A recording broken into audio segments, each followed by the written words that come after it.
been hearing, as I said earlier, just excited things about the presentation that we're going to have, and I know Chris has worked his you-know-what off on putting it together, and his brother Will has just been telling me, not revealing anything he didn't want me to see ahead of time, but telling me about it, and it sounds really quite fascinating. So without any further ado, we will turn the time over to Chris.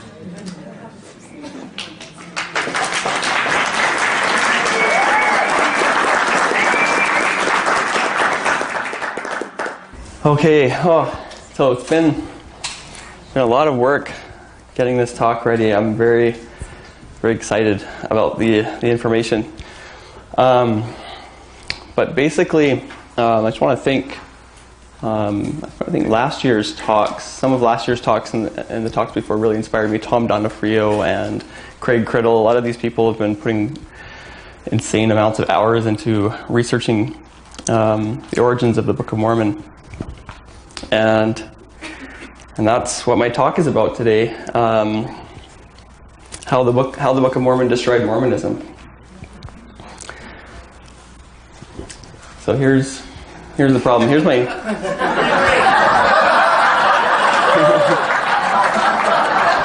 this is one of my favorite talk. This is my favorite talk. Let's see. For 179 years, this book has been examined and attacked, denied and deconstructed, targeted and torn apart, like perhaps no other book in modern religious history, perhaps like no other book in any religious history. And still, it stands. Fatal theories about its origins have been born, parroted, and died. From Ethan Smith to Solomon Spaulding to deranged paranoid to cunning genius. None of these frankly pathetic answers for this book has ever withstood examination, because there is no other answer than the one Joseph gave as its young, unlearned translator. If anyone is foolish enough or misled enough to reject 531 pages of a heretofore unknown text teeming with literary and Semitic complexity, without honestly attempting to account for the origin of those pages somehow, especially without accounting for their powerful witness of Jesus Christ and the profound spiritual impact that witness has had on what is now tens of millions of readers, if that's the case, then such persons, elect or otherwise, have been deceived. And if they leave this church, they must do so by crawling over or under or around the Book of Mormon to make their exit.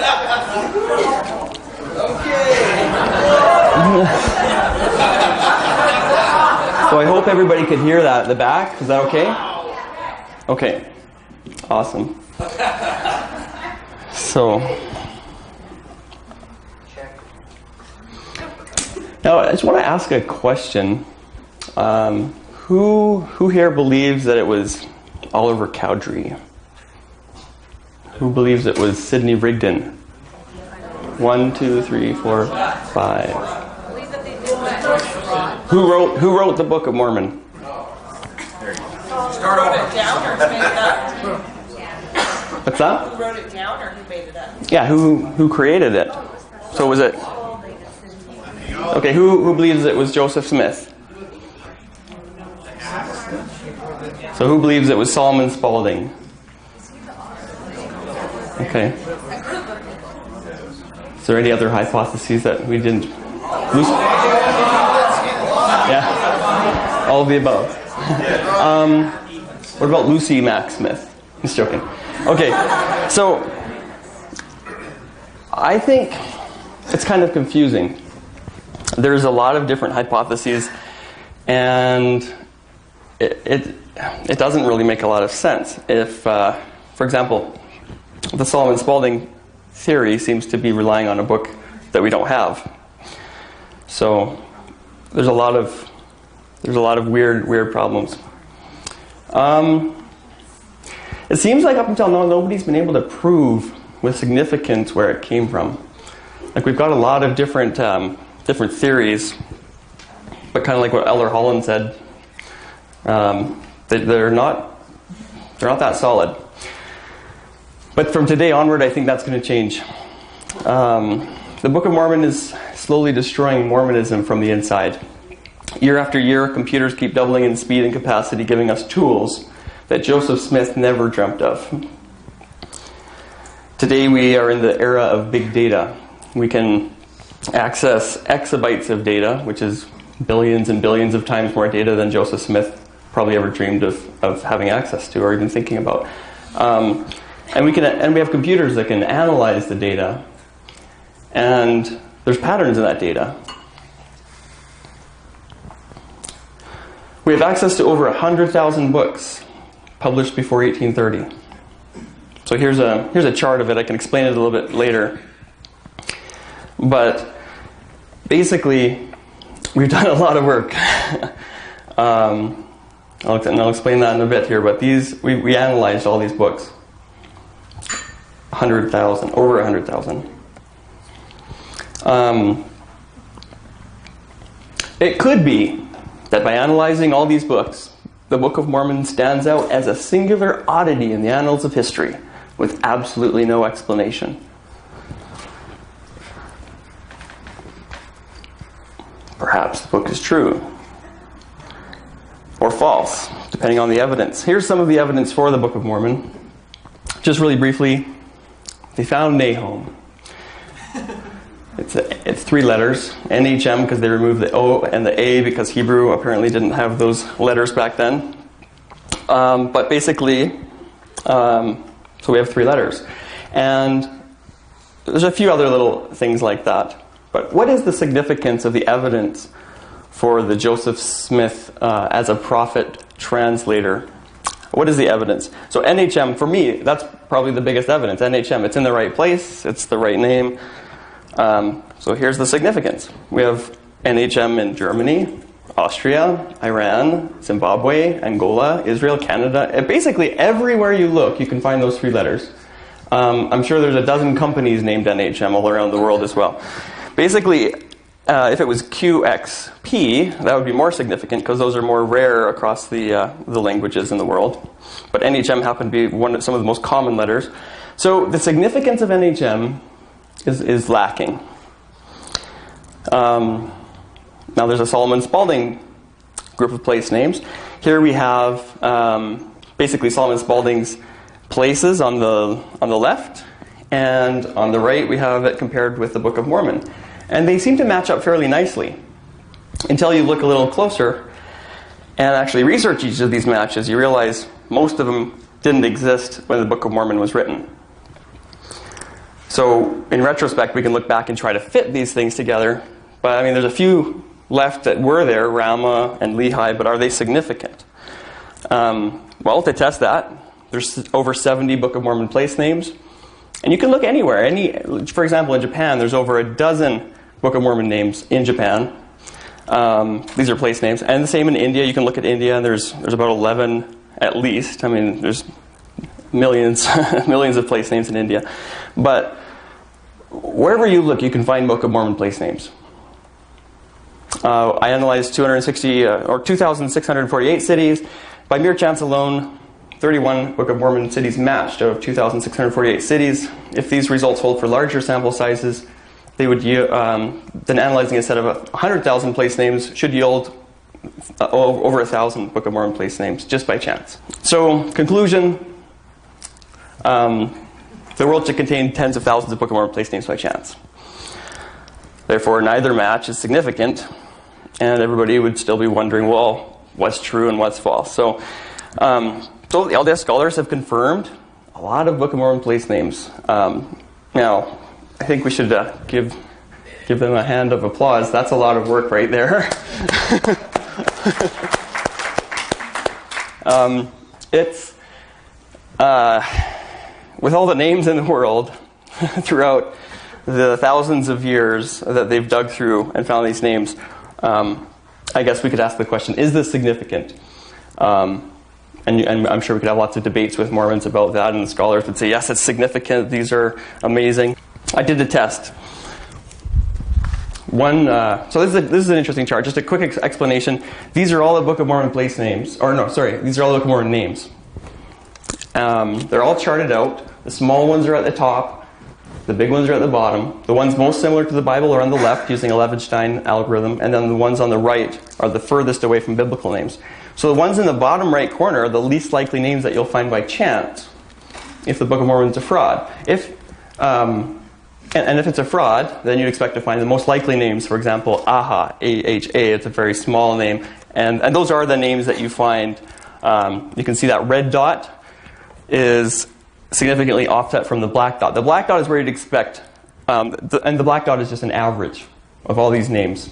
That's where you'd expect to find the matches if the Book of Mormon names were significant that the LDS scholars have found. So I hope that it's a little bit complicated, but is it significant or not? So all these names, are they significant or not? In order to determine significance, we would need to compare the parallels against a baseline. That's true whether you're ex-Mormon or pro-Mormon. You need to have a baseline because there's a lot of people I see on the ex-Mormon side showing all sorts of ex-Mormon bias. A lot of people on the pro-Mormon side showing all sorts of pro-Mormon bias, showing tons of parallels on both sides. And if you just listen to all these parallels all day long, it's very confusing. How do you know which parallels are significant? There's tons of parallels people are bringing up all the time, and there's a lot of noise out there. But if we just ignore the baseline for a minute, is there a way that we can determine the truth without a baseline? And for example, the Secret Gospel of Mark was determined to be a forgery based on only 2 significant anachronisms. If somebody accidentally mentioned a blog or Facebook prior to 1960, we should be suspect. That's what anachronisms are. They're way out of place. So we know, because in our era, we know that Facebook is fairly new, and we know that blogging is fairly new. So if we saw those things decades ago, we know that there's something not right. And that's been happening throughout history. That's how you can tell if a text is genuine or not. There are some suspicious problems with the Book of Mormon. Nobody in history has ever translated an unknown language by the power of God before. In the Book of Mormon it talks about it, but this doesn't happen actually, as far as we know. The source is missing. Now this is really interesting. I studied forgeries, and there's all sorts of books about how to determine what's a fraud and which ones are real. It turns out that a lot of forgeries, the source is missing. For example, the Hitler papers, they were blown up in an airplane. Well, it turns out it was a fraud. It was a total forgery.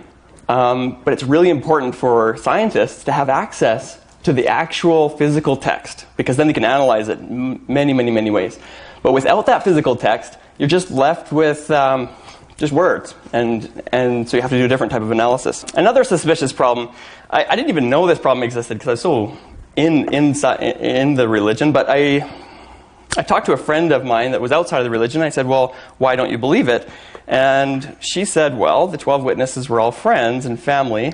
You can see like Smith, and all the different names were related. So I thought about that, and it sort of made sense. If God was going to pick 12 witnesses, it would be great if they were people that were not related with Joseph Smith, didn't have any relationship whatsoever, and it would be great if they were kings, queens, lawyers, doctors with reputations to lose. So that would be pretty convincing, actually. I think if there were 12 of these witnesses all around the world that came together and they said, wow, like we all at the same time had this amazing experience and it's not explainable. But that's not what happened. If God was really trying to help us provide credible witnesses, he did not do so. But there are much bigger problems than that. This is my biggest issue, actually, personally, when I saw that the King James Version errors were copied into the Book of Mormon. It's hard to explain how obvious this is, but if somebody's going to create a fraud, you'd expect them to do exactly that. They're going to use existing source material, put it into a book, unknowing that there's errors in that. And Joseph Smith, or whoever wrote it, changed the Bible significantly in some instances, but left the errors in. So I can't explain that any other way but to think it's a fraud. I mean, that's just me. I know a lot of people would here's some examples. There's over 30 of these. But this was a big deal for me. And here's another one just for fun. Animals native to the Americas. So we've got really interesting animals like llamas. We've got the sloth. We've got the anteater, pumas, and buffalo. These are all native to America, North and South America. So here's animals commonly used by the Europeans. You can see the difference, just back and forth. So there's the Native American or native to America and Europe. Which set of animals resembles the Book of Mormon? These are actually the animals in the Book of Mormon. It's kind of obvious that somebody from a European descent wrote this. These are animals not mentioned in the Book of Mormon. So it's just really, really weird. Yeah, I think you can do that with plants, foods, and so on. And then this is another big one for me that I can't really explain. The more they dig up DNA, the more it shows up Siberia, Asia, all that kind of stuff. So, and here's my journal entry. I tried to convince myself that maybe the DNA worked, but it just didn't. I couldn't make it work. And then there's major anachronisms. The reason these two are really significant is because these give you military advantage. If you have these tools in your society, you'll be able to conquer all the other societies that don't have those, which means those are going to spread to every society on the continent. That's what happened in Europe. But those don't show up anywhere. So to say that they just disappeared without a trace doesn't make a lot of sense, because whoever was conquering whoever would end up with these. So for me, personally, the problems are significant enough to believe that the Book of Mormon is not a true history. But then where did it come from? That's the mystery that I'd like to discuss today. For over 180 years, the origins of the Book of Mormon have been shrouded in mystery and controversy. People are still talking about different theories, about Oliver Cowdery or Solomon Spaulding or View of the Hebrews or Mercy Otis Warren and all these different connections. So where did the Book of Mormon come from? I hope the audio will work for me.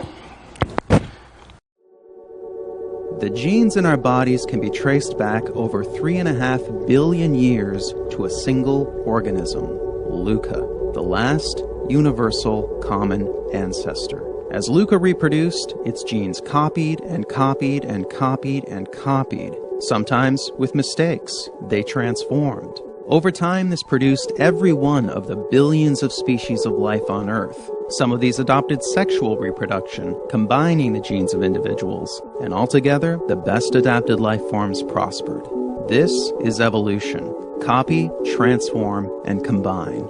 And culture evolves in a similar way, but the elements aren't genes, they're memes, ideas, behaviors, skills. Memes are copied, transformed, and combined. And the dominant ideas of our time are the memes that spread the most.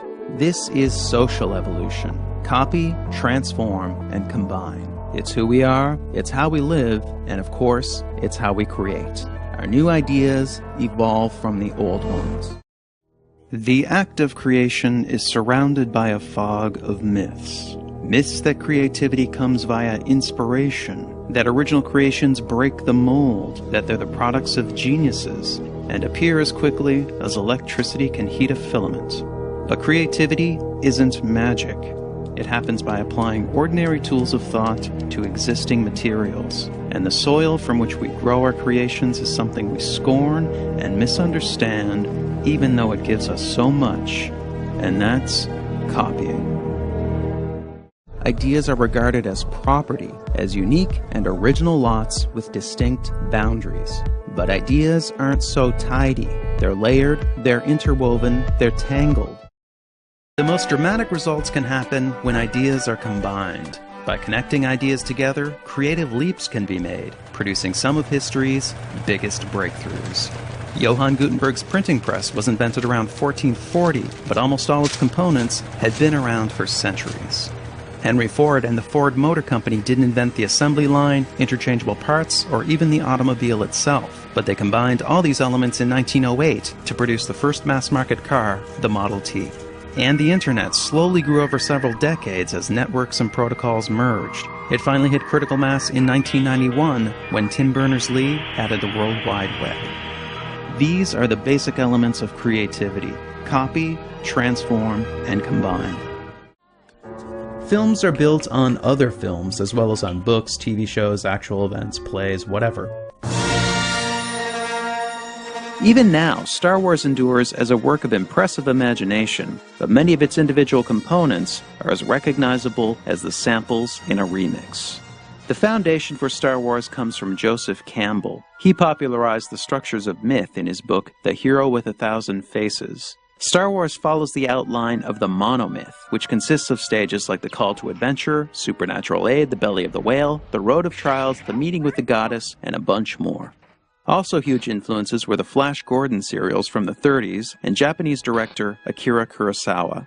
Star Wars plays much like an updated version of Flash Gordon, right down to the soft wipes and the opening titles design.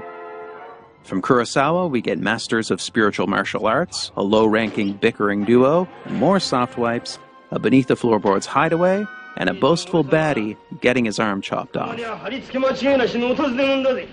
just watch yourself. We're wanted men. I have the death sentence on 12 systems.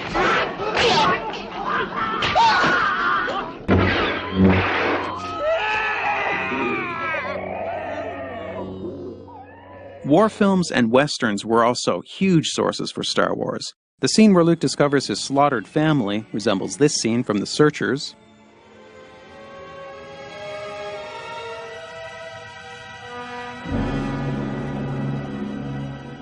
And the scene where Han Solo shoots Greedo resembles this scene from The Good, the Bad, and the Ugly. The climactic airstrikes in the Dam Busters, 633 Squadron, and the bridges at Toko Ri play very similarly to the run on the Death Star. And in many cases, existing shots were even used as templates for Star Wars special effects.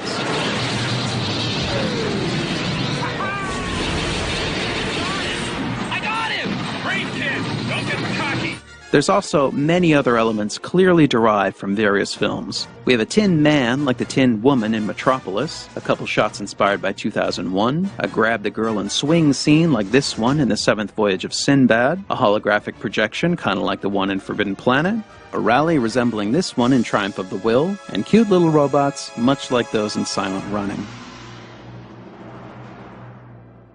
George Lucas collected materials, he combined them, he transformed them. Without the films that preceded it, there could be no Star Wars. Creation requires influence. Everything we make is a remix of existing creations, our lives, and the lives of others. As Isaac Newton once said, we stand on the shoulders of giants, which is what he was doing when he adapted that saying from Bernard de Chartres.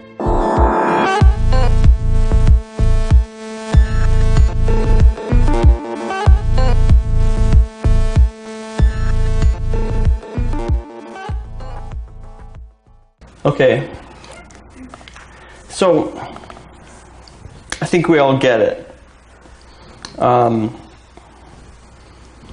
It's pretty amazing to me that every word I say and every word you say, you're just copying other people. We speak English because we're copying other people that spoke English. Our words are just remixes of other people's words. Now what we can do with big data tools, though, is we can trace those words. I imagine in 1,000 years from now, they could trace all the movies I watched to some degree of probability, or the influences from my parents or grandparents, or maybe even my lineage based on my words. And I think those tools every year are not going to get worse, but they're going to get better. The rising generation of geeks that are now storming across the internet have access to tools that our ancestors never had access to. Joseph Smith couldn't have predicted this, and it throws a wrench in his plans, perhaps. So here's a picture of a meme or an idea. We can trace it using modern tools. This is a Twitter meme, and you can see how it spreads from person to person, from network to network. This is just one idea. In real life, there's millions and millions and millions of ideas spreading from person to person every day all around the world, influencing one another. So, just to be concise, it's complicated. So, here's a book. It's not the exact slide that I wanted, but we ran out of time. But this is a book from 1943. There's a book just prior to 1830. I didn't have time to get it, but it has basically the same stuff. I don't know if you can see that at the back, but Laban, Lehi, and Lemuel are all right there together. And then on the other page, you can see Nephi. This is just a names book. Nephi, when I was a member of the church, I didn't know that Nephi came from the Apocrypha. I was listening to Hugh Nibley. He was coming up with some weird, convoluted explanation for Nephi coming from Nepu or something from Egyptian. But Nephi is an apocryphal name. So I think I like Occam's razor. Just the simplest solution is generally the right one. So rather than trying to twist an Egyptian name to get Nephi, you could just look at the Apocrypha, which was written in 1611 as basically part of the King James Version translator's work, and you can see Nephi right there. So I don't know how important that is. Probably everybody already knew that, but for me that was new. So as we dig through these books, this is kind of interesting. We came across some really interesting information. Consider a new Charles Anthon conspiracy theory. Would you be surprised to find out that Joseph Smith used names from Charles Anthon's 1827 book and then sent Martin Harris to Charles Anthon to confirm that the work was legitimate? Okay, I'm going to speed up here because there's not that much time and there's a lot of information. Right here, this is Helorum, Helorum. It doesn't appear anywhere in the Bible. It's a 7-letter match. Every letter you add to NHM is going to be 26 times more significant.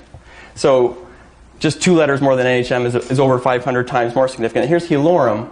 It's a 7-letter match, thousands of times more significant than NHM. And it shows up in Charles Anthon's book, of all places. And Helorum, it's right here in the Book of Mormon. Mosiah and Helorum and Helaman in Mosiah 1:2. Now on the same page, right over there, there's Zeno, a philosopher, which shows up in the Book of Mormon as Zenos the prophet. And there's Enos. There's, what is this one? Oh, Ether. Ether's in the book.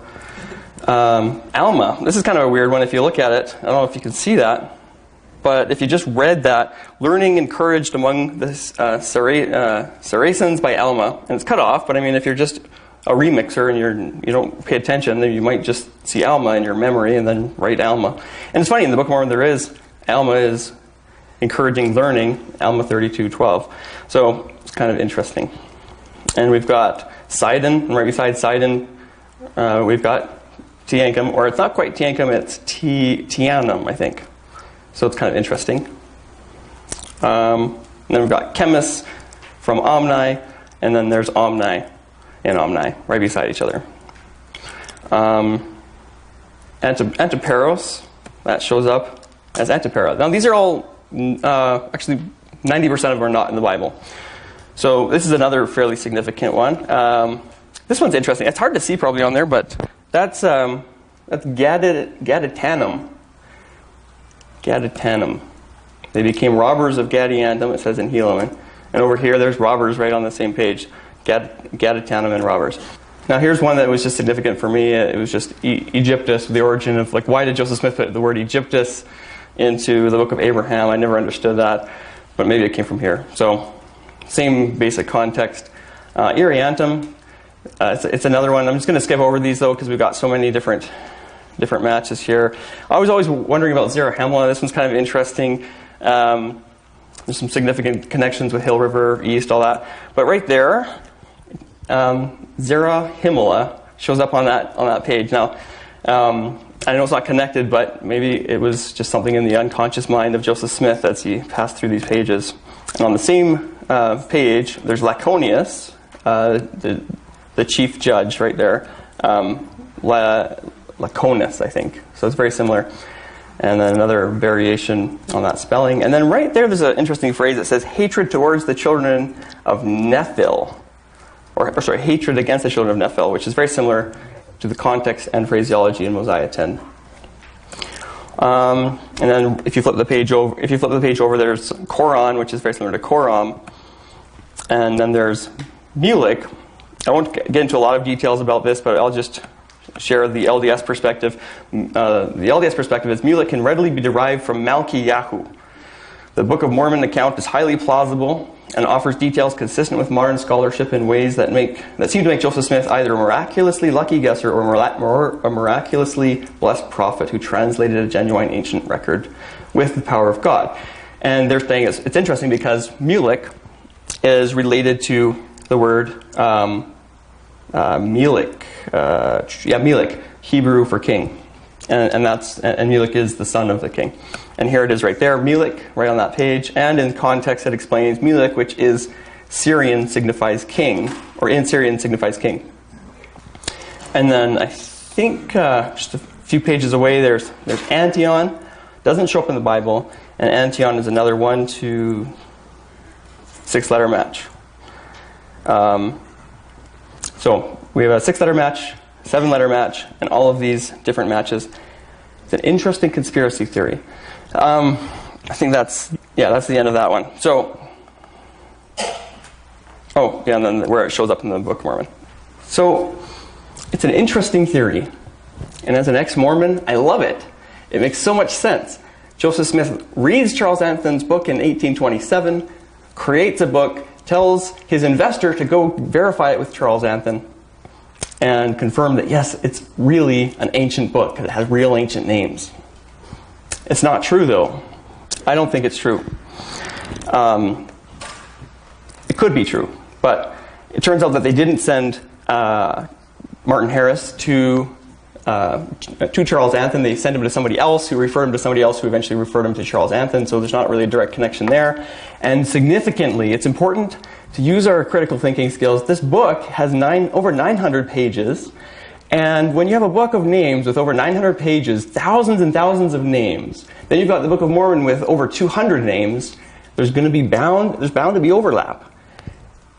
To me, that's not significant. But it's more significant than NHM. So here's another way that we might be able to find out the origins of the Book of Mormon. We gathered up, it's a small sample, but we gathered up a lot of translators that translated 2 different books from 2 different authors, and then we compared them against authors who wrote books. For example, Charles Dickens, Mark Twain, Jane Austen, and others. So what we found was generally the trend was that authors wrote more similar books to themselves than translators were able to translate. So basically, that makes sense because if you're translating somebody else's work, it's not your words. But there is a translator effect. The translator is going to be using a little bit of their vocabulary, but it's not as significant as the author effect. So how does that compare with the Book of Abraham compared to the Book of Mormon, and the Book of Moses compared to the Book of Mormon, and the Book of Commandments, which was the original Doctrine and Covenants? We have all those books, we compared them up, averaged the score, and it shows up kind of like an author. So is that significant? I don't know. It's still a working hypothesis. I'm not sure, but it looks like maybe it was authored rather than translated. But was the Book of Mormon written by multiple authors or just one? How would we know? So what kind of test can we apply to the Book of Mormon to find out how many people were involved?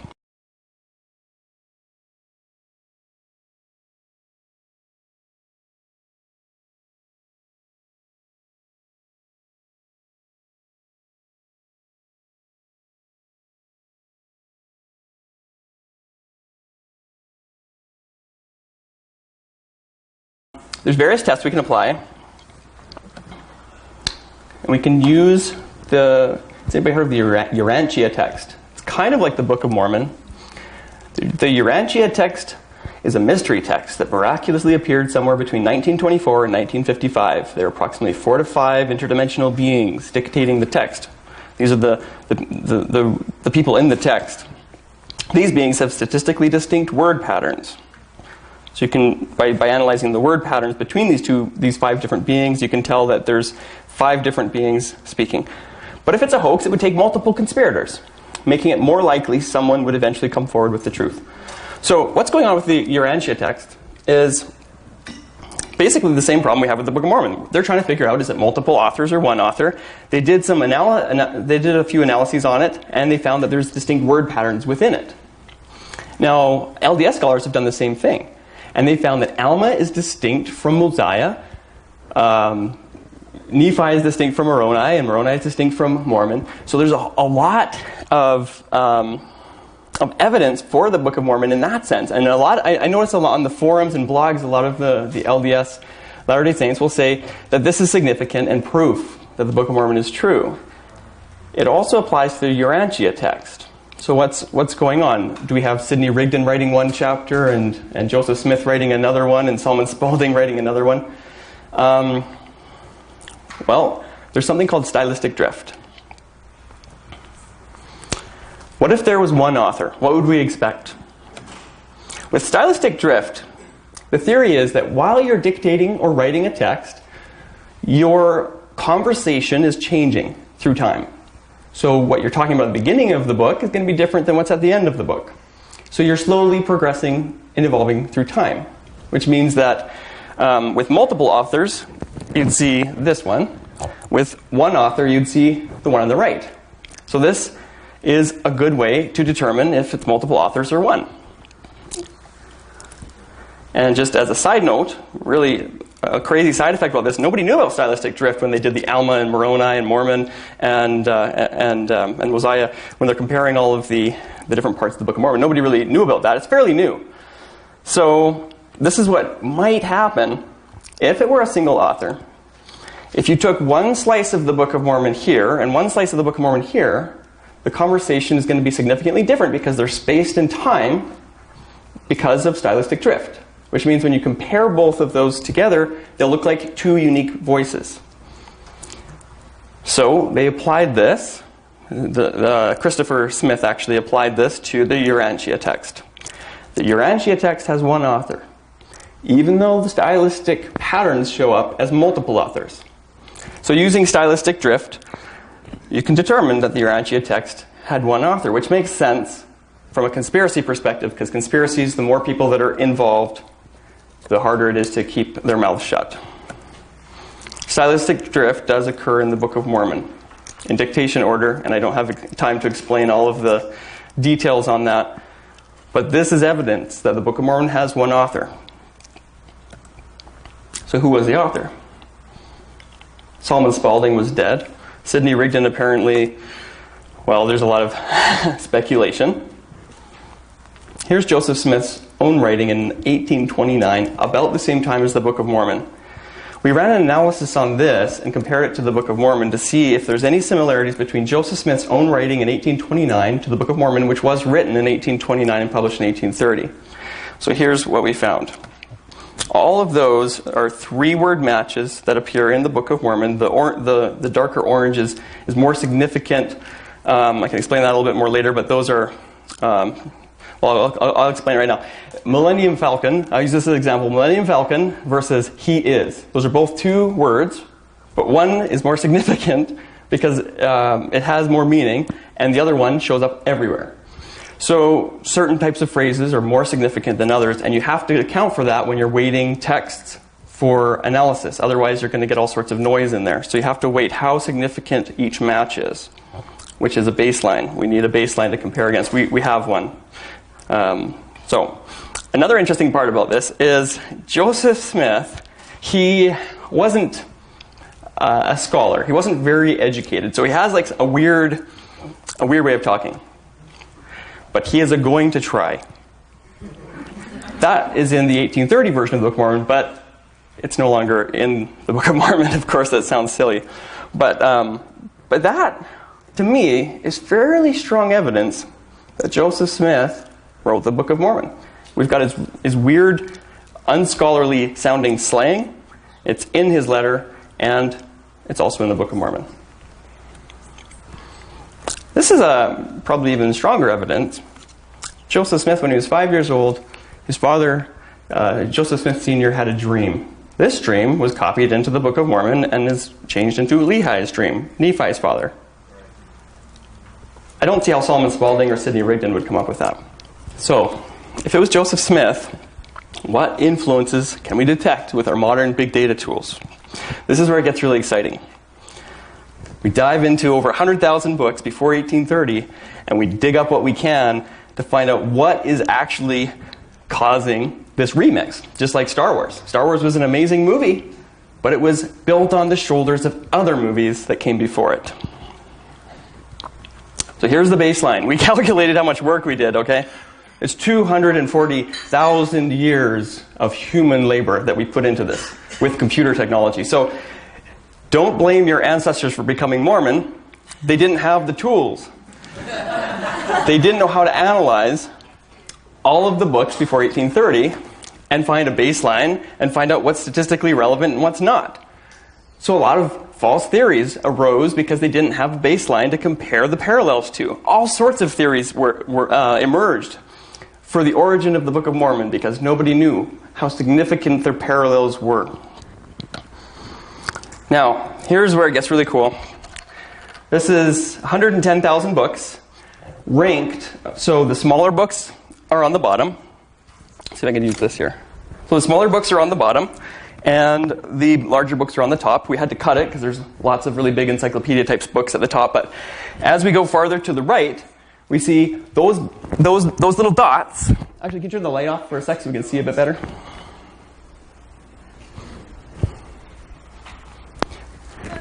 It's a little bit better. So the dots that are further to the right have more matches to the Book of Mormon, and the dots on the left have less matches. And what do I mean by matches? Matches are phrases. So in this case, we're looking for forward phrases, and we also rank the phrases depending on significance. Because you can't, like I said, you can't rank Millennium Falcon the same as it is. They're both two-word matches, but one has more significance than the other as far as content. So we have to rank everything according to a baseline. So the dots that are over there have more matches, but of course, the bigger the book, the more random matches. So an encyclopedia, for example, is you're going to randomly have a lot of parallels to the Book of Mormon. Not because Joseph Smith used that book, but because of random chance. This is important to understand when you're trying to compare texts and find the origins of the book. Here's Pride and Prejudice. Just a regular novel that was written in 1817. It became fairly popular, written by Jane Austen. And we just want to chart it on the baseline here, just so you can see. This blue line is the baseline, basically the average, what you'd expect.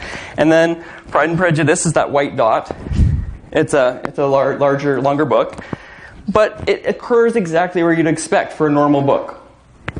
It's not a significant source for the Book of Mormon.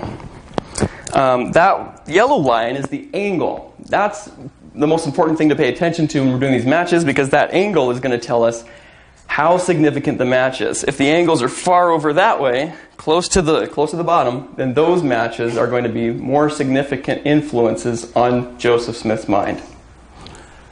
So, let's take a look at the most significant matches. You probably already know what they are.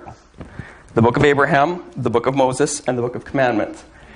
These have the lowest angle and they didn't contribute, it's just that it's the same author. So, of course, the same author is going to have the same signature, the same patterns are showing up in those books. These are the books that have the lowest. So that's the range we're looking at, from Pride and Prejudice, which is totally insignificant, to the most significant books. These are the closest books in the world to the Book of Mormon. Out of over 100,000 books. So, one theory is the Mercy Otis Warren theory.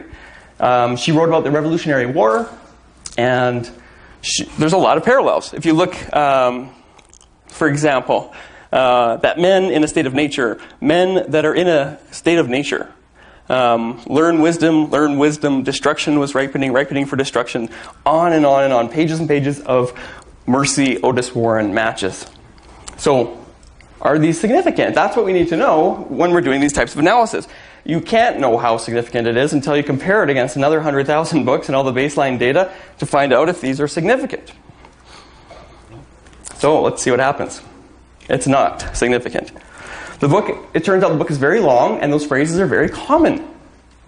Those are very common phrases in the 1800s. So they play a very low role, probably no role, towards the Book of Mormon, even though it looks very convincing.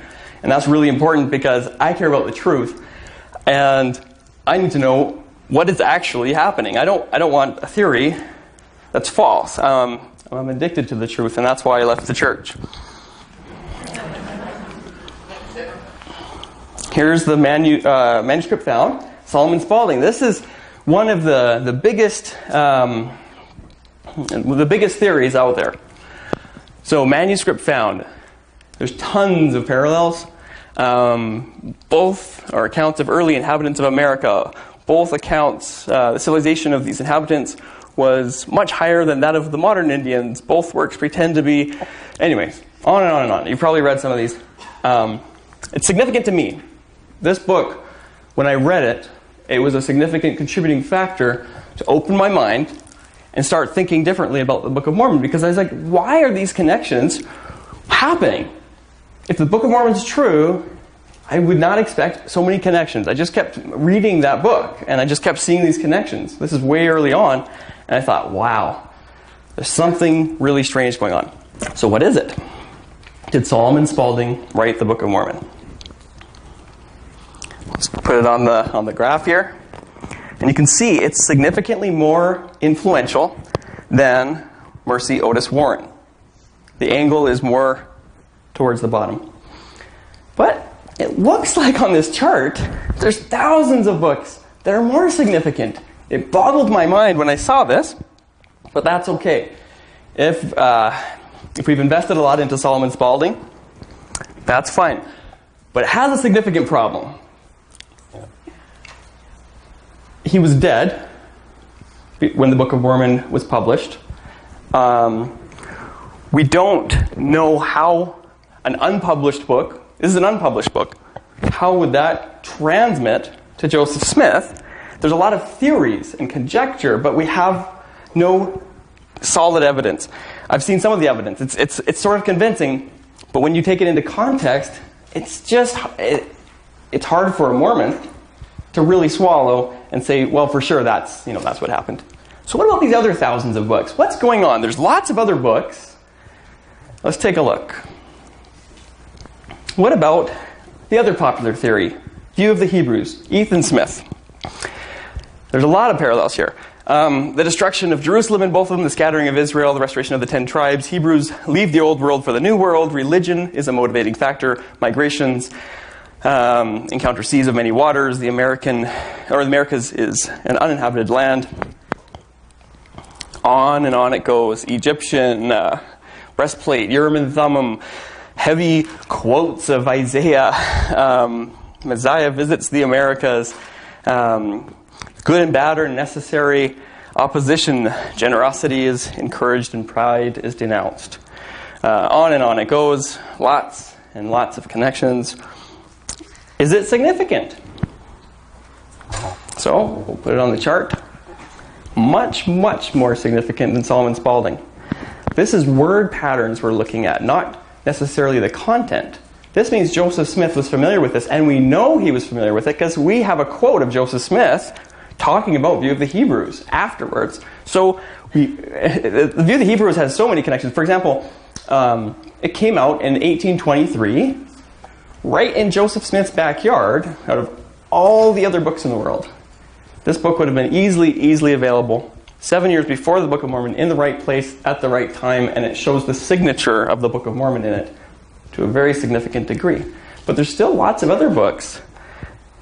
It's hard to see on here because I think that it's a little bit dark, but there's a lot of other little dots. So it seems like we're not seeing the full picture, and we still don't know what's the biggest contributing book to the Book of Mormon. This is the first book of Napoleon. Nobody here has heard about it. It's amazing. It's get the lights here.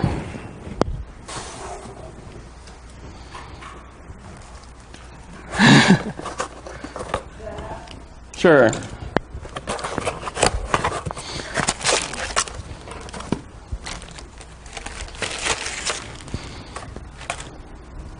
Maybe this is the book that Elder Holland should have been talking about. It's very mysterious to me, actually. We tried to trace the origins of this book, and we can't figure it out. This is the Book of Napoleon. Can I have somebody from the audience that wants to read the first verse of this book? Okay.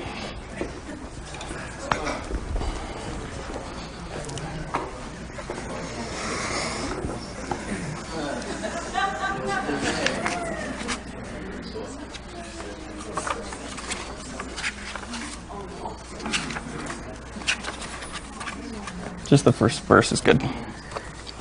And behold, it came to pass in these latter days that an evil spirit arose on the face of the earth and greatly troubled the sons of men. It goes on and on like that. Pattern after pattern after pattern. Matching the Book of Mormon language and content and many of the lessons in the Book of Mormon. It's a really mysterious book, though, because the guy who wrote it, as far as we can tell, this is really, really crazy, he was 14. We don't know for sure, though, because it was a long time ago, but his name was Modest Grau, and this is the Book of Napoleon. He's writing about Napoleon at the time, Napoleon was alive in Joseph Smith's lifetime, going around conquering Europe and everything, and this guy hated Napoleon for it. So he wrote this book, basically, as an attack against Napoleon, but sharing the lessons of how God would protect the righteous.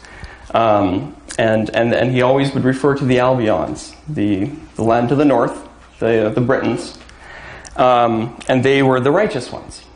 So the French were the Gauls, and anyway, it goes on and on. I mean, there's a lot of significance. What's the name again? Now, does the first book of Napoleon have chiasmus? So here's a 14 pair deep chiasmus from the Book of Napoleon. It's really weird, eh? But it gets better. Here's a 21 pair deep chiasmus. I had a hard time fitting it on the page, but this is just a lot of chiasmus going on. Now, the Mormons are always saying, well, chiasmus, that's how we know it's Semitic origin. I don't think that chiasmus is significant. We did analysis. Here's a bunch of books. Some of them are very similar to the Book of Mormon, and some are not. And guess which one is the Book of Mormon? The red one is the Book of Mormon. That's how much chiasmus is in the Book of Mormon compared to normal books. Blows my mind. I thought there was a lot of chiasmus in the Book of Mormon. There is a little, but maybe there's a better way to analyze it. But we ran it through a lot of books, and there's just not a lot of chiasmus in there. I almost brought some chiasmus from the Alice in Wonderland, but you get the point. There's a lot of chiasmus in English. Okay, now it's quiz time. Is it the Book of Mormon or the Book of Napoleon? Who knows the Book of Mormon? Who here thinks they really know the Book of Mormon? Robin, you want to come up? Sure, I'll come up.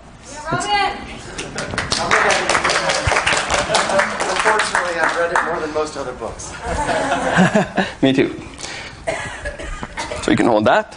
Let's do this. Mormon. Can I go with both? Sure. Both. I'm going to just guess. So here's the two I verses. think it's in the Book of Mormon. But Here's the two verses compared. You can read that. which one? Here's- Top one? Yeah. Wrath of the Lord shall be kindled against you, even unto your utter ruin and destruction. Verses 2 Nephi 26:6. The anger of the Lord shall be kindled against them, and they shall be as stubble.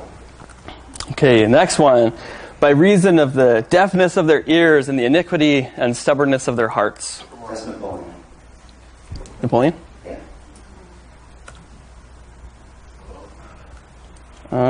Yep, it's closer to the Book of Napoleon. Slightly. Slightly. Okay. Let's move to the next one. Okay, and the king again opened his mouth and began to speak unto them. Can you hear me okay? I'll try to. The Book of Mormon. Book of Mormon, let's see. So it's both all the time. But one is going to be, we have to figure out which one it is. So Definitely heard that one from the Book of Mormon. This is amazing, actually. Look at that. It's like the same phrase. What about this one? Trick questions?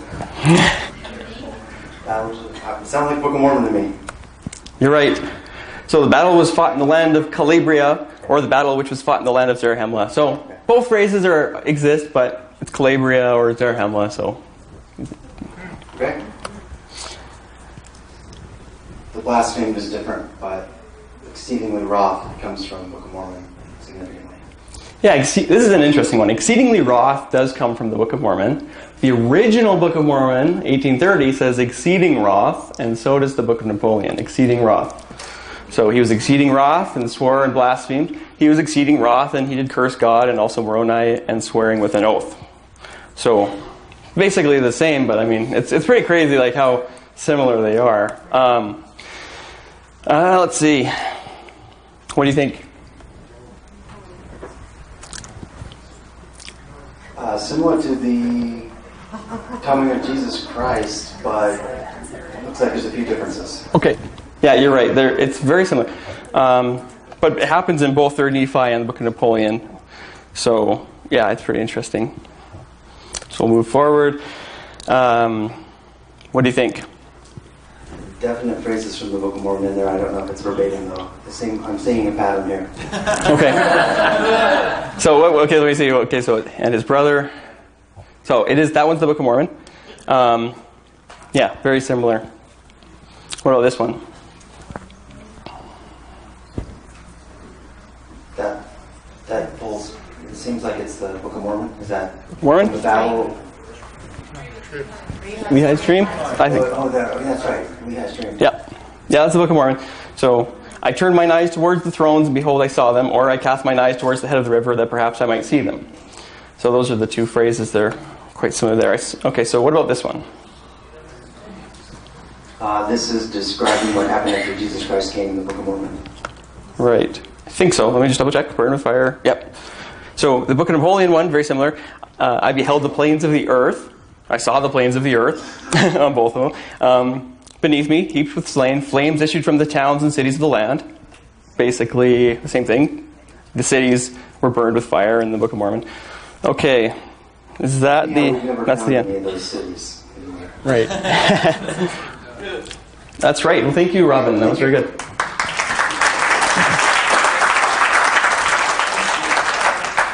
Five minutes? Oh, because we got lots more. Okay. Well, anyways, like when you look at these matches, it's weird. We compared them side by side, and I didn't have time to put all the matches in here, but it was... Let me put it this way. When I read the Book of Napoleon, I started reading it. It ruined my childhood. I invested a lot of time reading the Book of Mormon.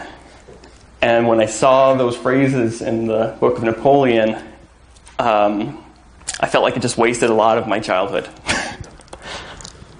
Is a PDF available of it? Yeah, it's online. Google is the reason we probably found this. I think it was Google Books or one of those organizations that are scanning all those books. Archive.org. Yeah, they go through and they're just scanning books, just basically randomly.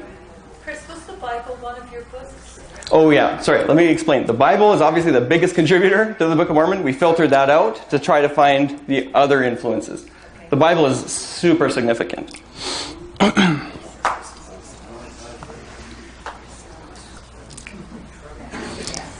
Okay, so there is one other book, though.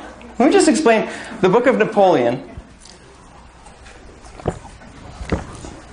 The Book of Napoleon is, it's amazing, but there's a couple of little things about the Book of Napoleon that just, I don't know if it means anything, 1809, published in Britain. The man who wrote it was maybe French. He was 14. I don't get it. I don't understand that, and it doesn't. I don't know how that influenced Joseph Smith. I don't know. Maybe it was kind of in the bargain bin. Maybe Joseph Smith was shopping for research material, and he's like, "Oh, there's a cheap old book," and he read it. I don't know. But by the time Joseph Smith would have been writing the Book of Mormon, it would have been a pretty old book. I mean, a few years back, and it was. So I don't know how he would have got a hold of it. Now, I did some studies to see how quickly information traveled from Britain to America. It took about a month, as far as I can tell. Maybe a little bit less, but it took about a month. Like, I saw a newspaper announcement in Britain, and it showed up a month later in New York.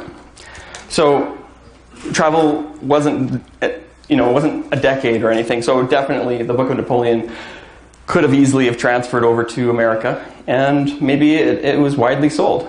I don't know. And maybe Joseph Smith came from a poor family and they bought the bargain books, and that was one of the bargain books. I don't know.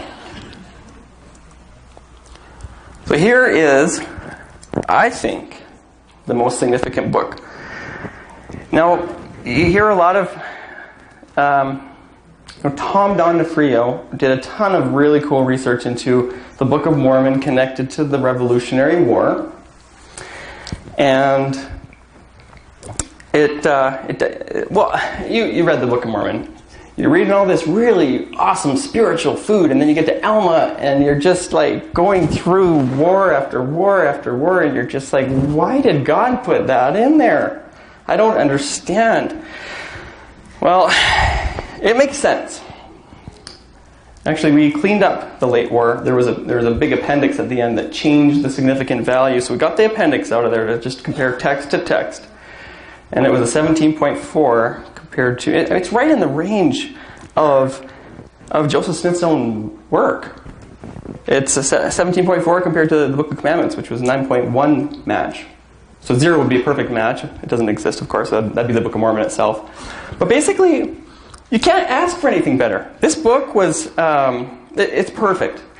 This book... Let me just... okay. This is the book. This is the book of... this is the late war between the United States and Britain. It was published in 1816. Yeah, 1816. Written in the scriptural style. This is a war. This is the second War of Independence. It's a small war with Britain that happened between 1812 and 1815 in Joseph Smith's lifetime. This is a war that he would have been hearing about his whole life, from childhood on to teenage years. Everybody would have been talking about this war. This is like us talking about 9/11. We were all there. We remember the day. This is the war for him. This is Joseph Smith's war that he lived through. He would have been there every day hearing the news as each piece of the war progressed. So 1812 to 1815, that's the second war. They wrote this in scriptural style for a reason, because they wanted people to read the Bible. So they wrote it for students in school in New York, so that people could be encouraged to read the Bible, and secondly, get an understanding of what it means to be American, to win the war against Britain. The lessons that were learned in that war.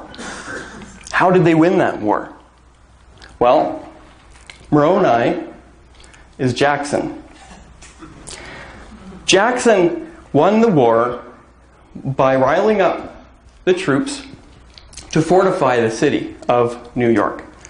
And because the city of New York was fortified, they lost almost no troops in that war, in that last battle. And Britain gave up because they couldn't get through because of the fortifications that they had dug up and built up around the city of New York in Joseph Smith's lifetime. They did that, and it's written in this book in ancient historical style for students, which would have been, the students would have been, 11 years old or 15 years old. I don't know what age group. But that's how old Joseph Smith would have been when this book was published. He was born in 1805. This book came out in 1816. He would have been 11 years old in school reading this book. This is what the book was built for the students in New York. Now the late war between quiz. So, who knows the Book of Mormon well enough to determine if it's the late war or the Book of Mormon?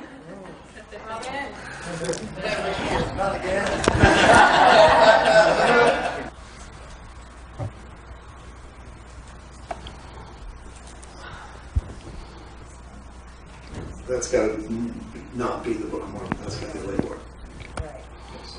So you can just read them both. The place was inhabited by wild savages, and they were naked. The heads of the Lamanites were shorn, and they were naked. Dwelt in the backwoods and the wilderness round about. That sounds like Book of Mormon. Yeah. Somewhat. It's similar. Yeah. And moreover, they were a nation of savages that dwelt in the backwoods and the wilderness round about them. Therefore, the Lamanites could have no more possessions, only in the land of Nephi and the wilderness round about. They were exceedingly rejoiced because of the liberty which had been granted unto them. It could be either one, of course. It's both, of course, but it's just a. It's exactly Messiah. They were exceedingly rejoiced. That's a weird one. Yeah. Now, when the men of Columbia heard that Ross, the chief captain of the king, was slain, they were exceedingly rejoiced. They were exceedingly rejoiced because of the liberty which had been granted unto them. Yeah. After they had heard these prayers, they were astonished beyond all measure. That sounds like Book of Mormon. Yeah. And the wise men of Britain heard the tidings for a truth that their fleet and their army were captured. They were astonished beyond measure. Now it came to pass that Alma and his brother and his sons had heard these prayers. They were astonished beyond all measure. Yeah. People began to fortify themselves and entrench the high places round about the city, and cast up the dirt for the defense. That sounds like probably the war one. The war. People began to fortify themselves and entrench the high places round about the city. And when they went out in its defense to build their strongholds and to raise up their battlements and cast up the dirt for the defense of the place freely and without cost to the state. Yea, they've been strengthening the armies of the Nephites and erecting small forts or places of resort, throwing up banks of earth round about to enclose his armies, and also building walls of stone to encircle them round about their cities and the borders of their lands, yea, all around about the land. Thank you. Yeah, so I just want to add thank you very much. So I just want to add a note here. When I was reading this, in the notes, it turns out that I didn't really notice it the first time when I was reading the Book of Mormon, that they're building up walls of stone in the Book of Mormon. But that's actually what it says in the notes in the late war between. They're building up walls of dirt and then stone as well in the late war between around New York. So it's kind of interesting. So we're halfway through. Need one more volunteer. Get last chance to play. Is it the Book of Mormon or the late war between the United States and Great Britain? Take your wife. You've already read it. No. Okay, we can all play. And on the 15th day of the month, after they had prepared themselves, they rushed forth with all their might. Late war. Yep. And on the 15th day of the month, after they prepared themselves, they rushed forth with all their might against the stronghold of Columbia being the United States. And it came to pass that they went in search of the flocks, and they did follow Ammon, and they rushed forth with much swiftness and did head the flocks. Now this happens in the war chapters in Alma as well.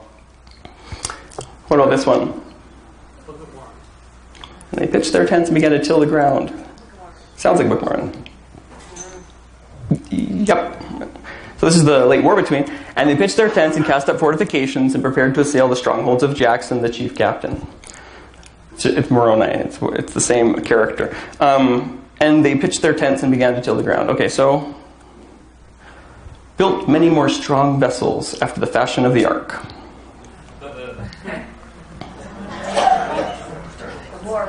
Late war. Yep. They cut down the tall trees of the forest and hewed them and built many more strong vessels. And they put windows in them.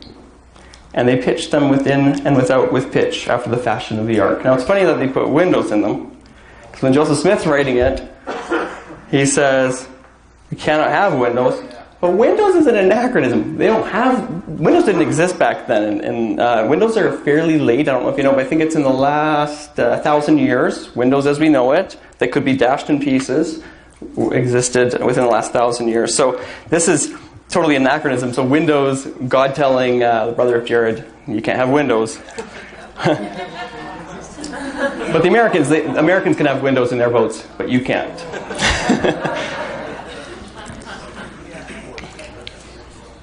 What about this one? The lamb shall not be slain, for the Lord will be his deliverer. I don't know. My brother put these together. He just put them together today. We just quickly whipped these up. There's so many of them. And the lamb shall not be slain, for the Lord will be his deliverer. And Ammon could not be slain, for the Lord had said unto Mosiah, his father, I will spare him. So, yeah, it sounds like both the Book of Napoleon and the Late War Between, you read it, feels like your childhood is just being eaten up. Okay, so that's the main one. I mean, there's a lot. There's so much there. I think it's like the beginning of somebody else's research, because I have done a lot to try to do this. The algorithms that we worked on the big data was pretty crazy. Okay, this is interesting. The Late War Between, because it was being read by students in New York, at about the age of 11, I guess, other people created other books based on the Late War Between. That's what we found in the data. We started wondering, well, what other influences did the Late War have on people's minds as students, because they're reading it at school? Well, the Book of Nullification, 1830, same year as the Book of Mormon. Both of them have the same common ancestor, the Late War Between. And it's obvious when you look at all the data. But it was amazing to see that the Book of Mormon is not just... if it was true, it'd be totally out of place. It'd be unexplainable. If it's false, then you'd expect weird stuff like that to happen, where a sister or a brother to the Book of Mormon just pops up at the same time because of the same influences, the same memes, and the same remixes. Now, this is the big picture. Here are the influences on the Book of Mormon. You can trace it back. You can trace back the books that influenced the Book of Mormon, and then trace back those books, and so on until you run out of data. So every book is being influenced by the books that preceded it to a degree, and of course every book has a parallel to every other book, but we need to know the significance, and that's what we've done with the big data. I want that chart. Yeah, I'll put it out there. It's all available. 10 minutes. 10 minutes left. We're just about done. So we can zoom in. Here are the books. This is the question that Elder Holland wanted to have an answer for, and we have an answer. So the Late War Between seems to be one of the most significant books. If you include the Bible, of course the Bible is the most significant book, but turns out Joseph Smith, of course, read the Apocrypha. There's tons of connections in the Apocrypha to the Book of Mormon. It's statistically significant, as well as Nephi. Like I said, Nephi comes from the Apocrypha. So that is highly significant. Turns out the Quran was probably one of the books that Joseph Smith read. A lot of the Quran shows up in the Book of Mormon. A certain edition of the Quran, other editions not, but one edition particularly shows up in the Book of Mormon. So you can see, and that's the 1822 Holy Quran showing up. Now we didn't pay attention to the holy books, like the Quran, the Apocrypha, and the New Testament, or in the King James Version. We were kind of interested in what's going on in the culture. Wanted to see what were the cultural influences, not just the holy books, because those were very influential in Joseph Smith's mind. Now here's another one that was really significant. Joanna Southcott. I don't know if anybody knows about her. I had no idea that she even existed until I read her stuff, but it's the Doctrine and Covenants. It sounds like. I mean, when she's talking, it sounds. I didn't get those slides ready. It was a lot of work to do all this, but it sounds like the Doctrine and Covenants when you read what she says. And she has some prophecies too, which are really, really interesting, but they failed. So she influenced Joseph Smith somehow, and there's this, you can trace these back, and you can see which one of Joanna Southcott's works influenced him the most. So there's manuscript found you can see comparatively, if you divide up I'm just doing this in my head, if you divide up the first book of Napoleon by the manuscript found, the book of Napoleon is about 60 times more significant. 60 times more significant than Solomon Spaulding. And that's, taking into consideration all the books, all of the data, all the significance of every match. That's significant. Oh, there's one more thing. So, I'm just about to end. I have a few more minutes. But I just want to say, I believe truth is important. And it's changed my life. Truth is marching forward because of technology. We have the internet, we have computers, we have tools. I am not worried about the next generation.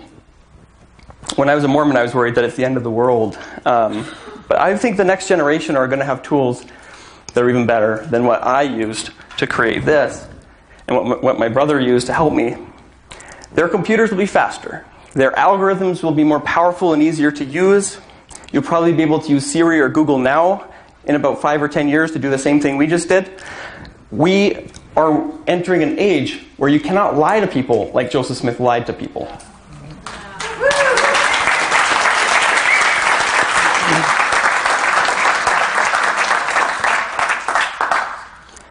Okay. Conclusion. Just a little twist. It is possible that the Book of Mormon is true. But how can we know? How can we know with our hearts that the Book of Mormon is true? There's a promise. This is the promise.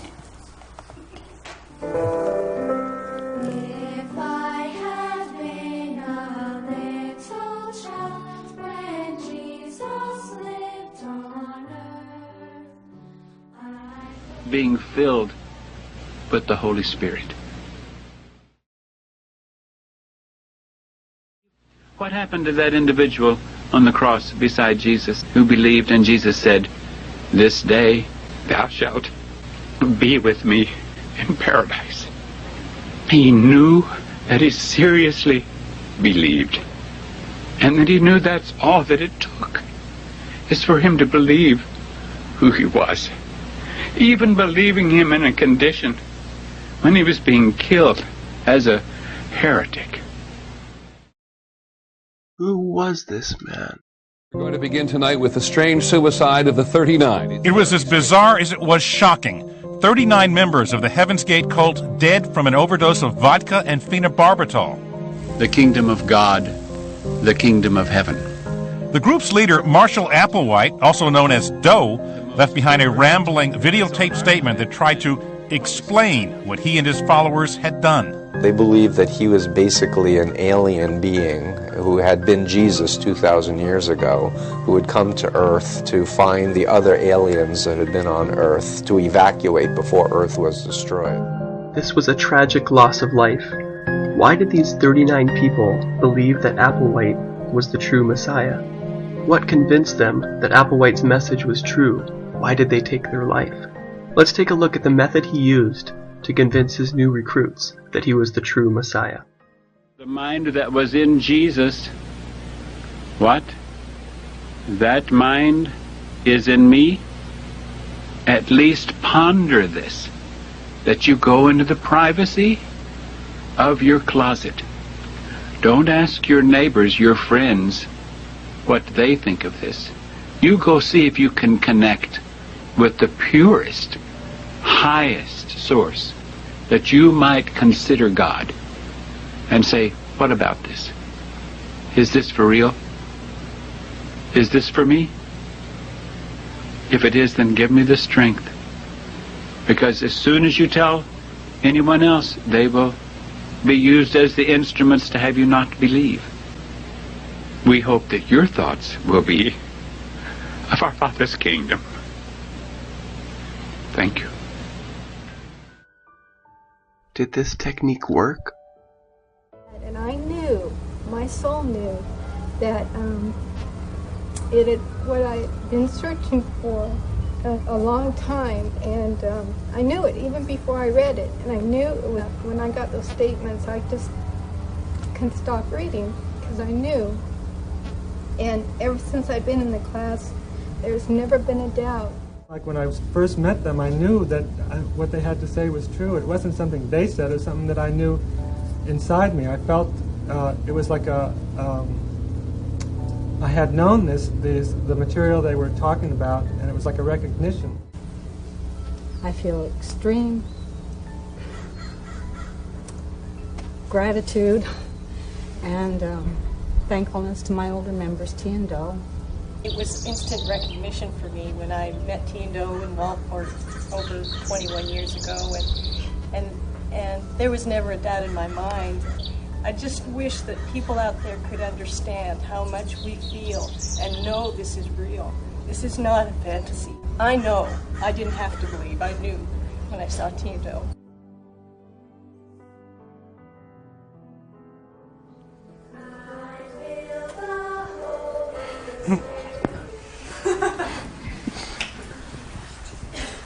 Thank you very much. So you can pray about the Book of Mormon and find out for yourself. You will know in your heart.